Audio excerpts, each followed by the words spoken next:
We always have really good speakers here. I don't know, some of you have never been before. But we've had people like Bill Fletcher. We've had Mary B. McMillan, who's the president of the North Carolina AFL-CIO. Cecil Roberts from the United Mine Workers. Sarah Nelson was here last year. Sarah is the president of the Association of Flight Attendants. Somebody who had the power or the guts to stand up to that guy that used to be president called for a nationwide general strike, which no other labor leader had done. And so, we always do try to bring a good, strong labor person here. Bill Fletcher's been here before. We've had some great ones. In fact, our speaker's former president of our union was here one year. And Karen Lewis just was outstanding as a unionist, and we were lucky to have her. I met Stacy several years ago in the Capitol, and she's always been fighting for rights of students and rights of teachers. And I think when I met her in the Capitol, was a battle that finally concluded this year for a elected school board in Chicago. And, elected school boards work statewide, but they never had one in Chicago. But now they're going to. But those kind of fights aren't easy. They're hard, they take a long time.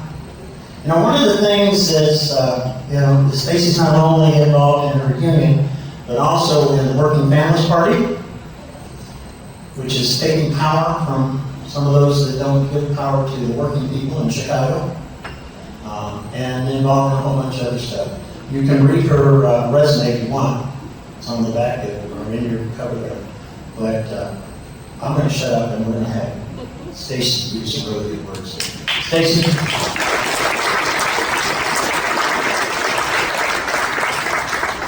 Good evening. You have no idea how good it feels to be before you today. I'm out of practice, so bear with me. But I feel really good to be in Springfield with you all. And just really honored to stand before you at Mother Jones' dinner to talk about labor, to talk about our power. So I want to thank the foundation and its board of leaders for reaching out and providing me with space to greet you, to encourage you hopefully, and to empower our movement of workers to dig deeper for humanity, to dig deeper for safety. I do want to say Mother Jones is often characterized in a way, mother, right? You get warm and fuzzies from mother. You get nurturing from mother. But I would like to say that I think that Mother Jones, and with whom I live, was a visionary. She was very brilliant in positioning herself as a mother, because it was stealth, right? She wasn't a mother. In fact, she said she wasn't even a humanitarian, she was a hellraiser. Right? But how can you be mad at a mother? Right? Think about that. And I also think that positioning herself as a mother made it make sense to other people when she said that children belonged in places other than the workforce. You listen to your mother, right?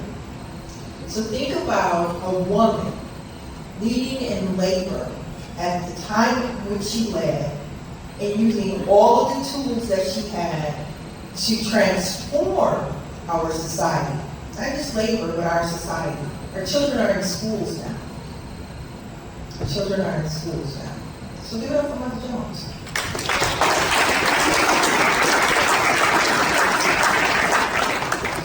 And then I was reminded at this table about my forever president, Karen Lewis, addressing Mother Jones' dinner back in 2011 and providing for power that had not been demonstrated yet in Chicago. I get to be here because women like Mother Jones and Karen Lewis expressed power brilliance, and vision. And I miss Karen every day. Because Karen was the type of leader to be very generous with her time, her wisdom, herself, right? Karen transformed her union at a time when we were literally on a ventilator. Literally on a ventilator. All of the forces converging. And I think the most important part of her leadership was her respect and trust of our membership, which is not often talked about. Our society regrets leaders in the one person. I would say that what Karen left us was a roadmap to trust other grown-ups to know what was best for them.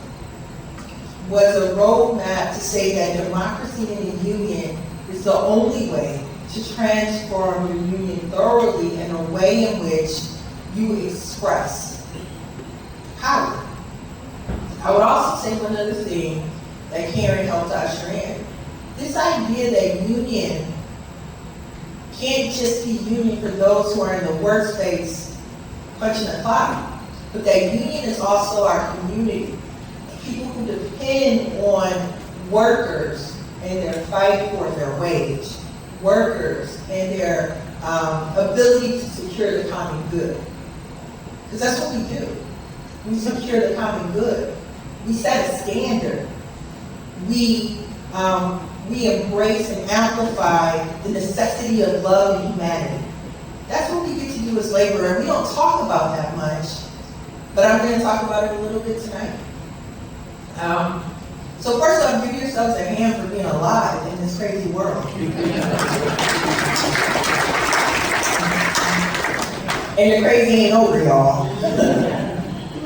We have school board meetings that are being disrupted by the Koch brothers, right? It's plural. It's not just happenstance. The same right wing that created infrastructure and platform for Donald Trump is the same right wing that sent people to our school boards all across this country to defy common sense and science. Think about that. These are also the same characters that are funding this fight against CRT, critical race theory, which is amazing, seeing that I am a history teacher, a high school history teacher, and I've never taught CRT. And I've never seen an elementary school anywhere in Illinois teach CRT. And yet we have people pushing against that. So you kind of got to stand back for a moment and think about, wow, what is happening in our society in this moment that is increasing the anxieties of people in our society?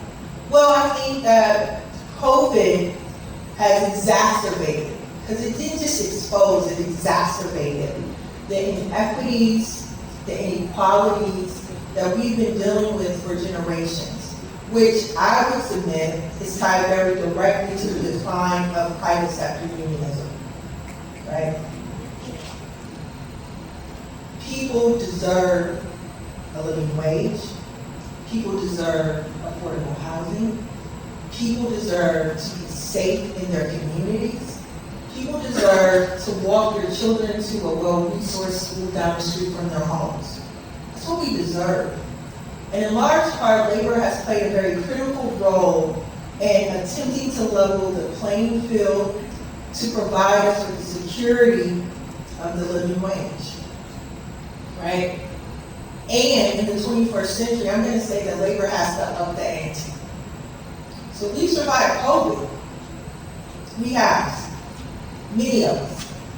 But then we have our union siblings that weren't able to survive. And we have to ask ourselves, what is our responsibility in this moment as our society is increasingly anxious to get back to normal? What is normal? And why are we anxious to get back to inequity and inequality? Why are we anxious to forget the community that we have been building because all we have is each other, right? So I'm going to tell a couple of stories because that's the only way that I know how to do this. And plus it kind of calms me down and centers me and helps me engage with real people. This 18 months has been the hardest 18 months of leadership that I didn't think I would experience. There's no model for the type of unionism we're supposed to express. Think about it. When was the last pandemic? 1918. Number two, with the great inequalities that we have already experienced, we had people who didn't have what they needed already, and then that was even taken away from them. And how do you engage with people who are in a state of complete hopelessness and despair? The next question I have is, how is labor thinking about its place in a society that is increasingly myopic when it comes to seeing everyone in the room? What is our role? So this is what I would say. We were trying to, at the Illinois Federation of Teachers, and these are my sisters here. Can you all give it up for my sisters who got into a car and drove an hour and 15 minutes to be with me today? These are my union siblings back here who also came from Bloomington to be up here today. Give it up to Brian too. Thank you. It means a lot. There was zero blueprint for what we were experiencing as people. And so the thing that kicks in these moments, because it's been many of them, right, are our values. Who are we as people? What do we value as people? How does our union play a role in amplifying those values? And how do we love on and protect people? That became our template for trying to figure this thing out. So the first thing that I would say is that we don't want people to die. We're in Chicago, and Black people were dying everywhere in the city. They were getting sick and they were dying. Our Latinx brothers and sisters were getting sick and they were dying. And what we understood is that these were not just people, these were parents. These were working people. These are people who were connected to the students that we're connected to. And so what is our response? How do we hold the students that we care so much about in community and in love while they're going through something traumatic, and the only thing that our boss has to say is turn that screen on or get back in that building? And then your experience in COVID, you may have been sick, right? We were experiencing illness within our ranks. We were experiencing death, family members, the people that we worked with. These things had a very profound impact. And again, there's no model for it. So what do? You go back to your values. We care about people. How do we express how we care about people? Well, for the CTU, we fight a lot. But we don't fight just because we like to throw punches. We fight because sometimes it's difficult, sometimes it's difficult for the world to hear you. So let's unpack why it's difficult to hear us. Our profession is over 80% female. It's always difficult to hear women in a society that rests its laurels on paternalism, right? We have a community of children and families that we serve that are majority Black and brown families. It is very difficult for our society to see them because white supremacy has reigned in this country for far too long. So our role as a union in COVID was to protect, keep safe, and fight for the needs of people that we were connected to. And I will tell you that that was the hardest fight we had, and that's even after a 15-day strike. That's even after a 15-day strike. And what grounds that fight is humanity. So what I would say in this moment that we're going through is that we have to name humanity. We have to name our power as labor, and we have to trust our rank and file to fight with us. We ended up with, I would say, a pretty decent, or better than decent, reopening agreement. But that reopening agreement didn't come because we had leaders at the table who were so much smarter than the rank and file. No, we got an agreement because the rank and file in January and February Chicago weather took their computers and sat outside buildings and taught their students. Because they said very clearly, we're not equipped to bring our students back into the building, especially students who have been experiencing the pandemic from a very deficit model, from a space of not having a trauma. And so those people took their computers and they went outside. They didn't say they weren't going to work. They just said that they weren't going to work inside the building until they had an agreement that was safe. And they got an agreement that was safe because they took initiative, they took leadership, and they demonstrated the courage, the compassion, the empathy to fight for more than their wages and their benefits. Now, don't get me wrong. Everybody needs a good wage and benefit. But in the 21st century, our wages and benefits can't just be ours, right? The interconnectedness of this moment should tell us that our fight has to expand beyond our work site, our workplace, our union, into a collaborative effort that gives us the opportunity to see beyond us and claim we. Solidarity is what kept us safe. Solidarity is what kept us powerful in these moments. So this is the thing that I think we need to do as labor. Number one, I think we need to open up our ranks. There's a thing called common good bargaining. Common good bargaining is what we saw Mother Jones demonstrate. We didn't label it like that.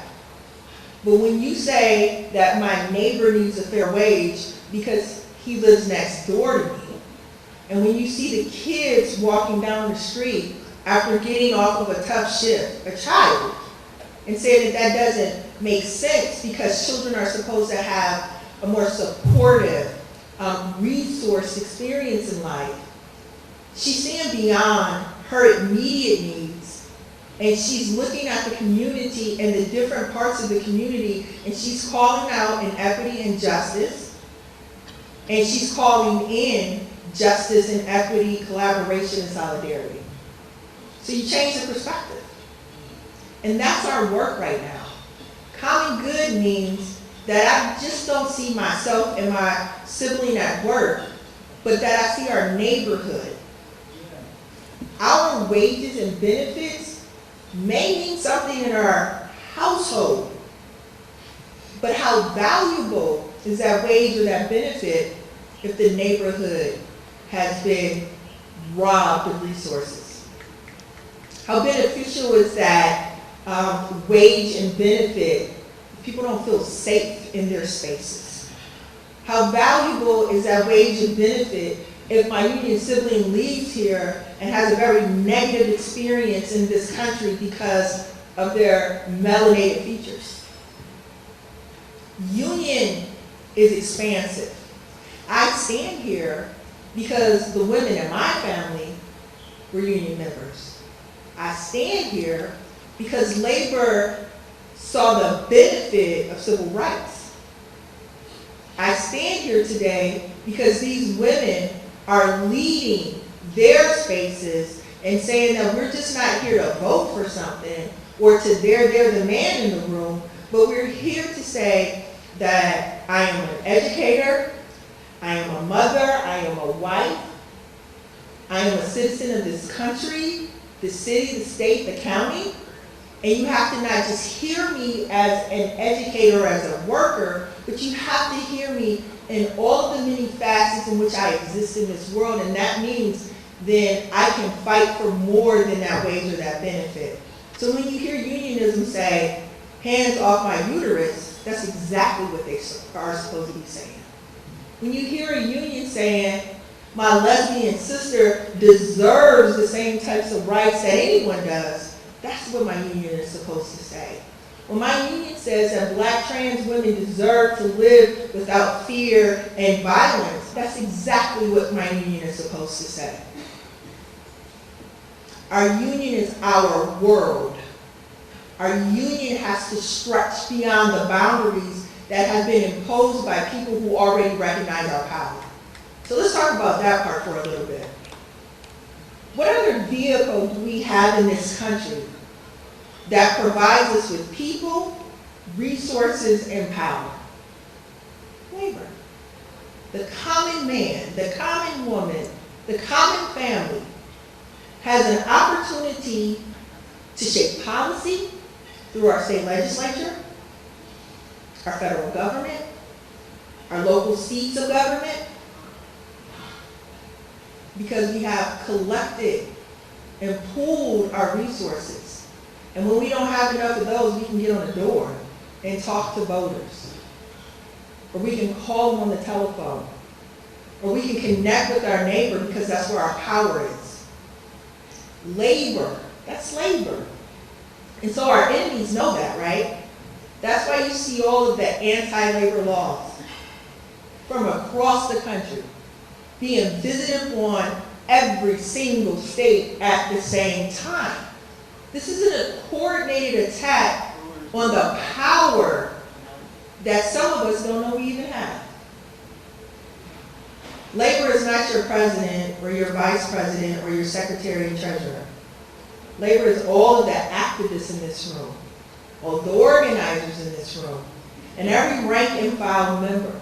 You shut it down because you empower the rank and file. You transform when you empower the rank and file, right? You turn the world upside down, though, when you open up your ranks to the community groups that exist. You turn it upside down when your neighbor comes to the picket line with you. You turn it upside down when you go with your neighbor to their picket line.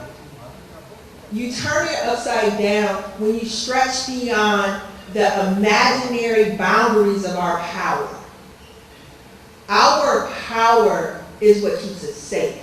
Our power is what keeps us alive. You remember the sign in Nebraska, the Burger King, "We quit"? Powerful, right? They just watched a co-worker be carted off to the hospital because the air conditioning in their space had just conked out and the boss was unresponsive.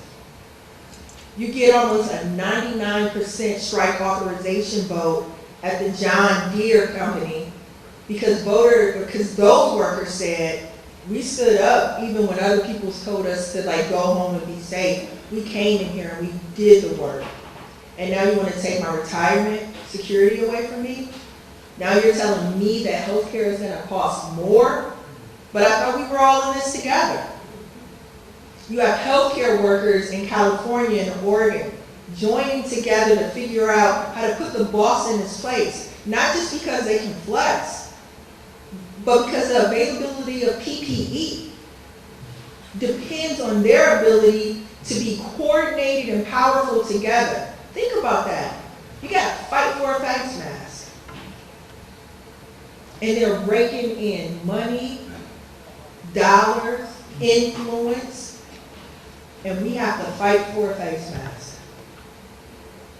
We have classrooms all across this state that have been robbed of resources for generations, that are now expected to have everything together at the same time in the face of a pandemic.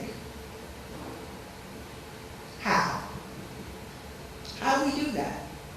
How do we make it plain that our power is what's going to transform this country? Look, we just came out of a 4-year traumatic episode with a man who did not honor, respect, or even understand humanity. We're coming out of a 4-year situation where all that is wrong about our humanity was cheered, applauded, and covered very widely by every news outlet. Our response can't simply be Joe Biden. Now that is a good response. I still support the fact that we got a maniac out of the White House. You clap for that. But this word "and" keeps popping up in my head. That's not it. That's our start to this new transformation, but that's not it. The end is, how does labor engage in racial justice?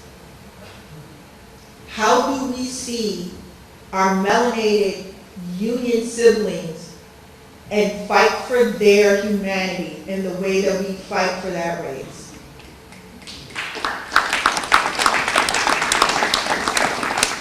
And it starts by seeing each other. It starts by connecting with each other. And it starts by naming all of what we need in labor that has been marginalized previously. How do we see women in labor? Working mothers. Remember, we needed schools to open so moms could go back to work. It wasn't just the power, the energy, and the promise of public education.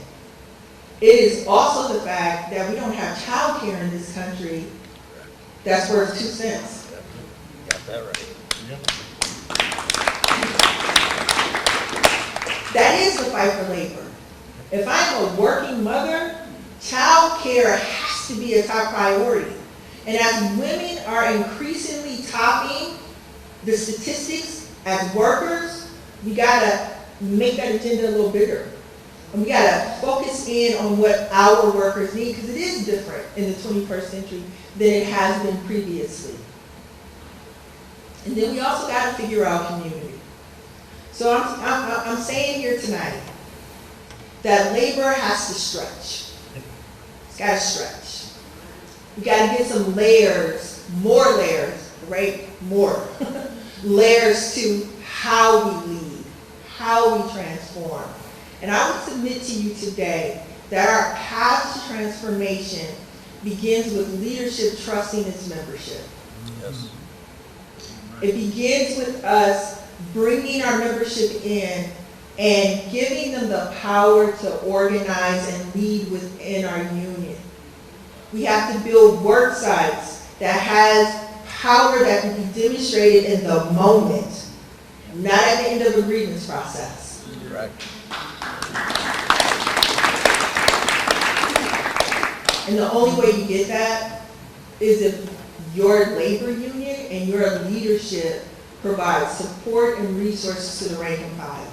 So that's one. Number two, we got to continue to see each other and our humanity and our needs beyond the negotiating table.